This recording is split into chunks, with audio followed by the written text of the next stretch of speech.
Good morning, sir, and good morning, classmates. I'm Grace Leonor B. Galang, and I will be sharing with you my topic, which is assignment method. In my report, we are going to answer the following questions, which are: what is assignment method? Types of assignment method, and the last one is solving the assignment method using the Hungarian method.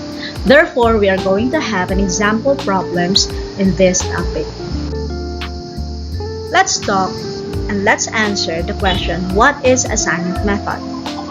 The assignment problem is a specific type of transportation problem where each source must fulfill the demand of any destination. The main objective is to assign jobs to operators in a way that minimizes the processing time. Just like what we have in our transportation method, meron po itong supply and demand. Yung supply ay capacity ng source, while the demand ay kayang tanggapin ng destination. Now, the question is, bakit the same somehow si transportation method and si assignment method? The answer is, dahil katulad ng transportation method, ang assignment method ay meron din pong source at destination. Dun sa source, may capacity, same din sa destination. Sa assignment method po is we have 1:1. Ibig sabihin, isang source, isang destination. For example, para mas maintindihan po natin at mas ma-visualize natin, if there are 5 jobs, there should be 5 operators para ma-achieve yung balance. Pero ang kaibahan po ni transportation with assignment method is ang solution. In assignment method, wala na po tayong IFS or initial feasible solution at yung second step to optimal solution. Ang gagamitin po nating method ay Hungarian. So, what is the purpose of assignment method? There are different purposes of this assignment method. To assign resources in such a way to enhance production efficiency, second, to control cost, third, and maximize the profit, which all of the businesses like to have. The assignment method has various applications in maximizing resources, including allocating the proper number of employees, machines, or tasks.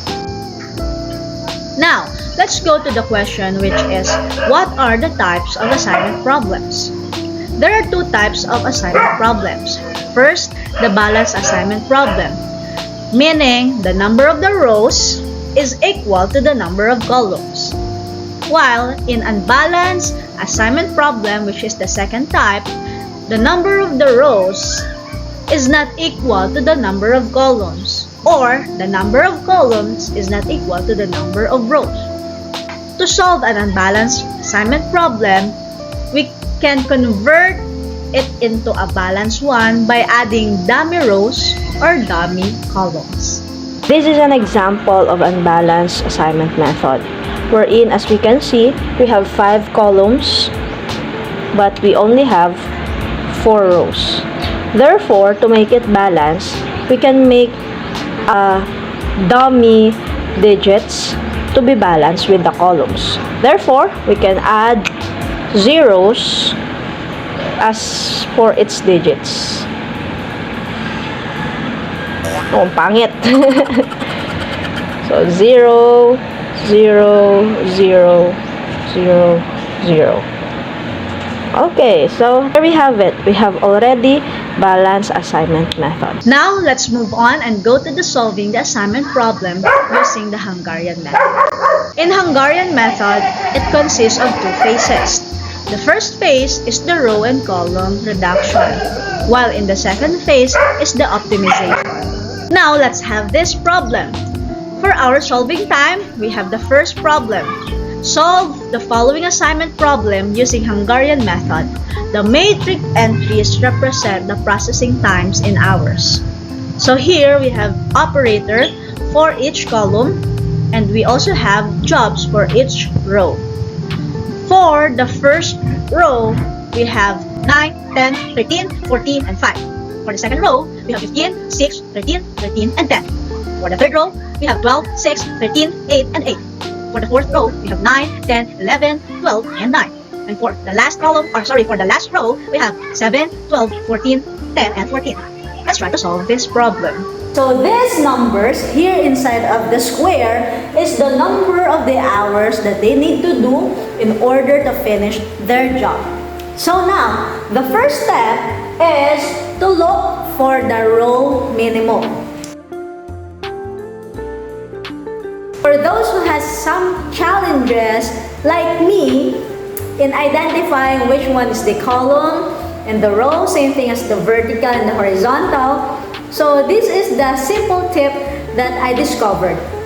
So if we say row, just picture out in your mind that you are rowing a boat. When you row a boat, sometimes we are doing it horizontally. Okay? Therefore, row and horizontal is same thing. In horizontal, since the horse is running like this, so our line should be like this. Okay? In contrast with the column and the vertical. So in the horizontal is a line like this, while the vertical is a straight line. And also, the column is a straight line, while the row is horizontal line. Gets? Okay. So now let's take a look at it. So let's take a look for the least number in the first row. So which number is the least number? Okay, as you can see, number 7. So let's write 7.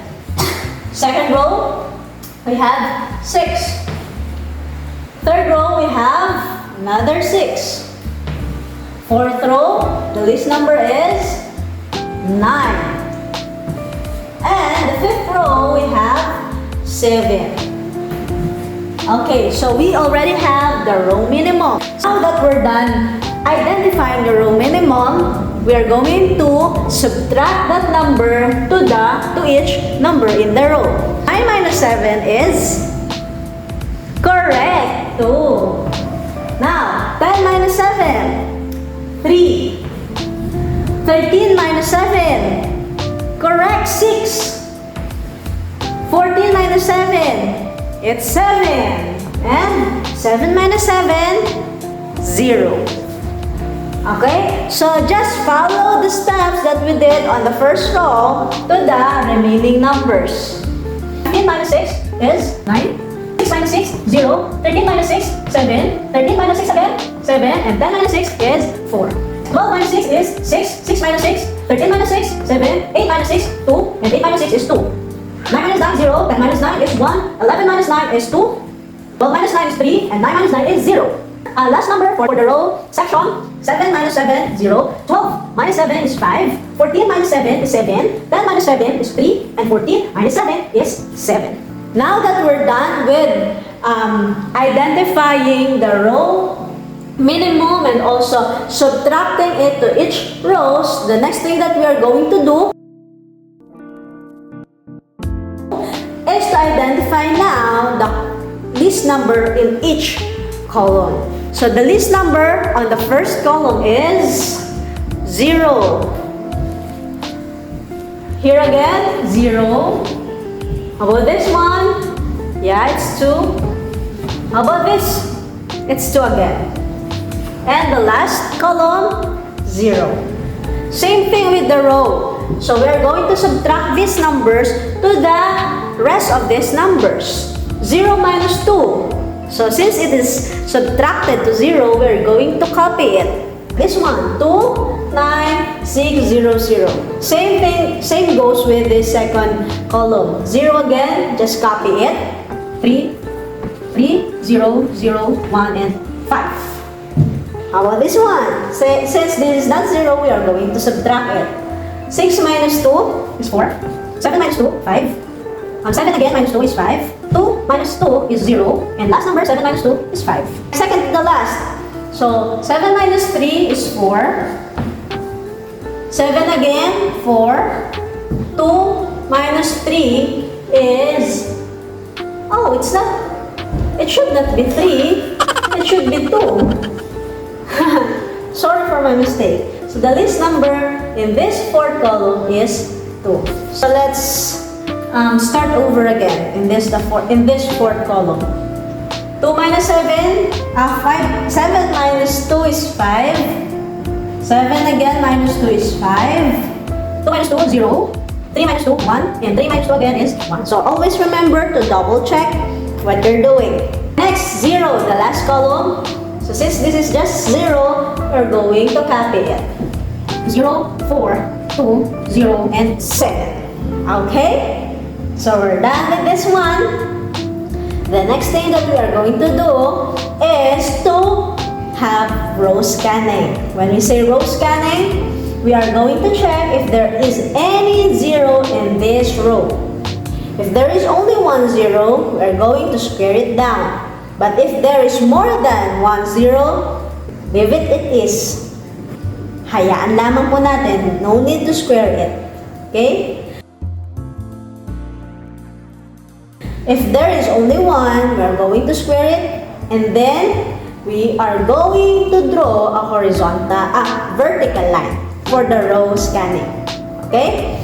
So, take a look at it. We have 1 0. Since there is 1 0, we are going to line a vertical surpassing these numbers. Okay? Next, is there a 0? Yes, there it is. Square. Another vertical line. Is there a 0 here? Yes, there is 2 zeros. But since this first 0 is already deleted, this is not considered here anymore. So we only have 1 0.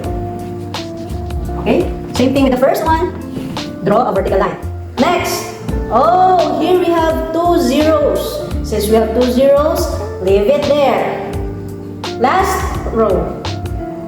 We have only 1 0. So square it down. Then draw a vertical line. Now that we're done in the row scanning, we're going to proceed in the column scanning.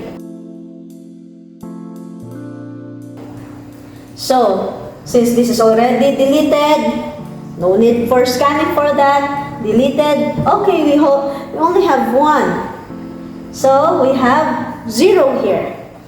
Since we have 0 here, we are going to make a horizontal line.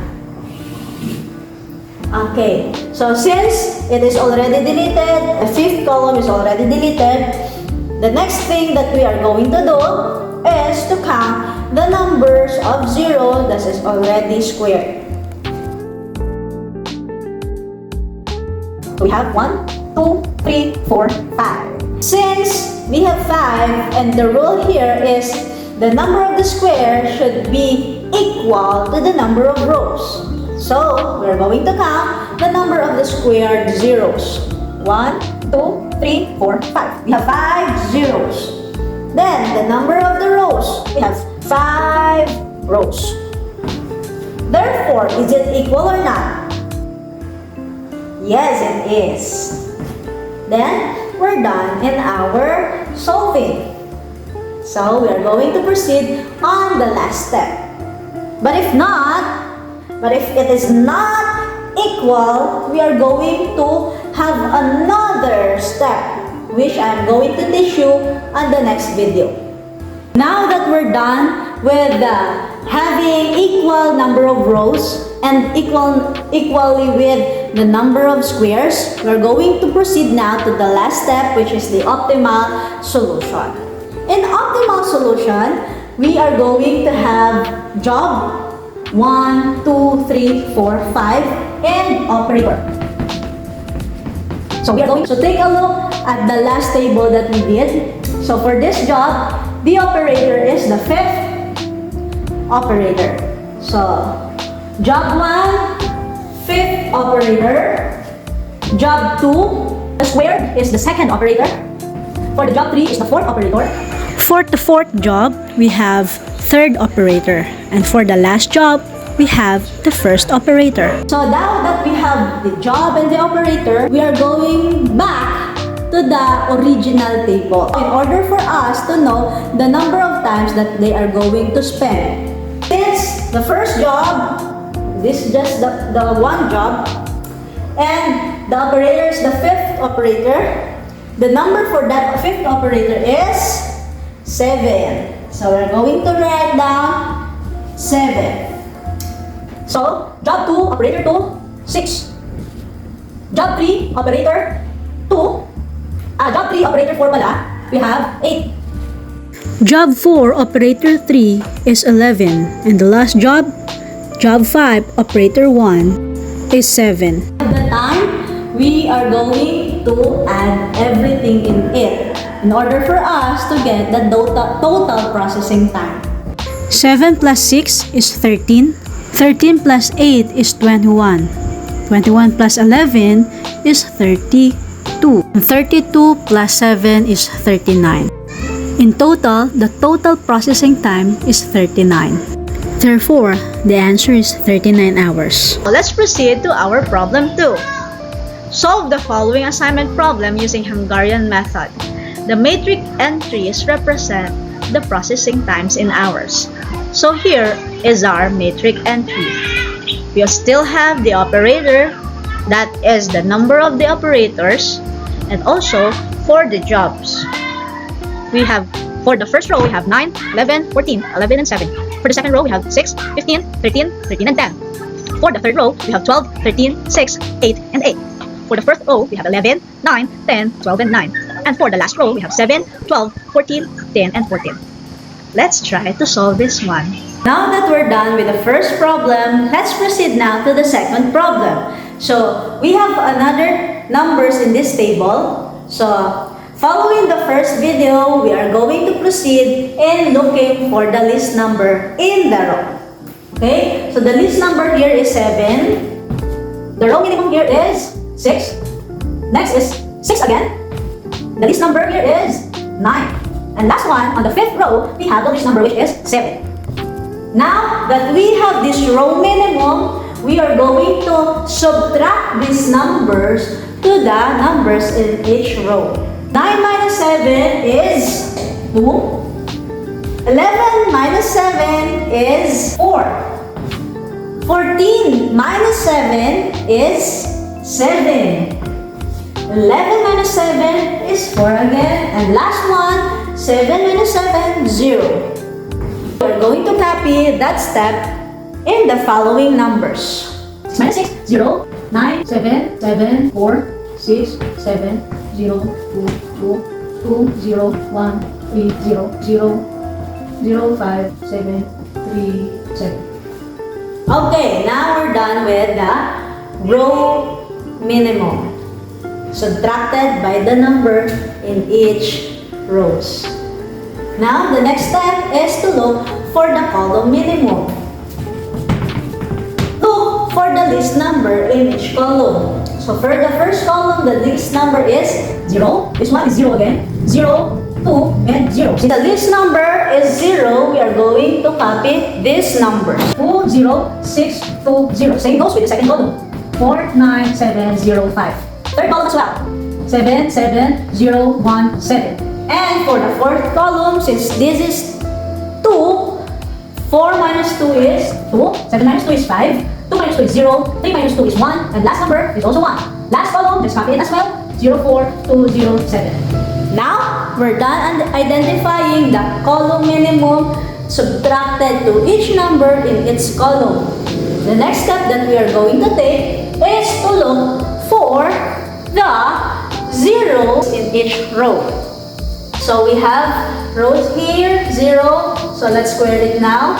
And since the step is, as we saw, a 0 in each row, we are going to write a vertical line passing that number. Next, we also have 0 here. Vertical line again. Okay, we have 2 zeros. So just disregard this row. Another one. We also have 2 zeros, but this one is already deleted, so we only have 1 0. Vertical line again. And the last row, we do not have any zeros since this is already deleted. Now that we're done with the row scanning, we're going to proceed to the column scanning. So, for the first column, since it is already deleted, let's disregard it. Same as well with the second column. So, we only have left third and fourth column. So do we have 0 in the third column? Yes, we do have. So let's square it now. And let's have a horizontal line. Same goes with the fourth column. We only have, no 0 left because it's already deleted. The next step that we are going to do is to count the number of the squared 0. We have 1, 2, 3, 4. So we have 4 squares of zeros. How many rows do we have? We have 5. Is it equal? No, it is not equal. Looking at the numbers that are not deleted, we are going to look for the least number. So in this table, we have the least number, which is 1. So we encircle it. This number will be added to the numbers that was intersected by the lines. So we have number 6, 7. Ano pang in-intersect dito? We also have 2. Let's draw another table. Okay, we have another table. So, 1 plus 6 is 7. So, let's write down the 7 in where the 6 number is placed. So, third row, first column. 1 plus 7, 8. 1 plus 2, this one is also intersected with lines, 3. Fifth column, third row. Okay, now we're done with the numbers that was intersected. We're going to subtraction with this least number to the rest of the numbers that are not deleted. So we have 7 minus 1 is 6.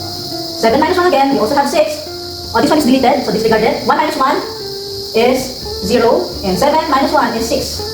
Same goes as well. 2 minus 1 is 1, 5 minus 1 is 4, 1 minus 1 is 0, and 1 minus 1 is 0 again. Okay, so I think every undeleted numbers is already solved. Now, let's copy the deleted numbers. We have 2, 0, 2, and 0. We have 4, 9, 0, and 5. Next, on the third column, we have 0. And for the fourth column, we have 0 again. Last column, 0, 4, 0, 7. Okay, now we're done with placing the number in the corresponded placement that they need to be in it. The next thing that we are going to do is do again the row scanning. So, for the first row, we have 0, square it, then make a horizontal line. Second row, we have another 0, vertical line, vertical line. Third row, we have 2 zeros, okay? Just leave it as it is. Next, we have 4, we have 3 zeros, leave it. And last one, we have 1 0, okay? And write the vertical line. Now, the column scanning. Since it is already deleted, no need to look for another 0. This one, we have 1 0 here. So, write a horizontal line. This column, we have another 0. Write again a horizontal line. This is deleted, and also this one, so we are going to disregard that. Now, we're done with the row scanning and the column scanning. Let's count again the number of the squares. 1, 2, 3, 4, 5. We have 5 squares. We have 5 squares, and that is equal to the number of rows. Now that we're done, and the number of the squares is equally to the number of rows, now the last step that we're going to do is the optimal solution.